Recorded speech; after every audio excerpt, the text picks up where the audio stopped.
Praise the lord. గల్తీయులకు రాసిన పత్రిక 5వ అధ్యాయం 22వ వచనం. అయితే ఆత్మఫలమేమనగా ప్రేమ, సంతోషము, సమాధానము, దీర్ఘశాంతము, దయాళత్వము, మంచితనము, విశ్వాసము, సాత్వికము, ఆశానిగ్రహము. ఈరోజు ఆత్మఫలం సంతోషం. యేసేలో సంతోషం ఉంటుంది. ఎలా అంటే మనకు ఆయన మన సమస్య తీర్చినప్పుడే కాదు, మనం కష్టాల్లో వెళ్తున్నప్పుడు కూడా ఆయన మనకి సంతోషం కలిగిస్తాడు.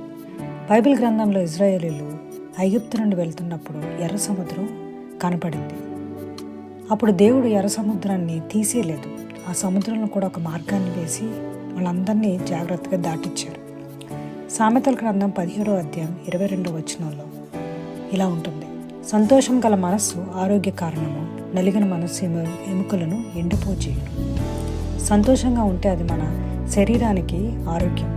కానీ బాధలు వచ్చినప్పుడు ఎలా ఉంటాం సంతోషంగా అంటే యేసే వైపు చూడాలి. మనం చాలా బీమాలు కడుతూ ఉంటాం, జీవిత బీమా లేదా ఆరోగ్య పథకాలు. ఎందుకంటే మనకి కష్టం వచ్చినప్పుడు ఆ బీమా నుండి మనకి ఆర్థికంగా సహాయం కలుగుతుంది అని. అలానే యేసే వైపు చూసి ప్రార్థించినప్పుడు అవి అన్నీ మనం ప్రార్థన అనే బీమా లేదా పథకంలో సమకూరుస్తున్నాం.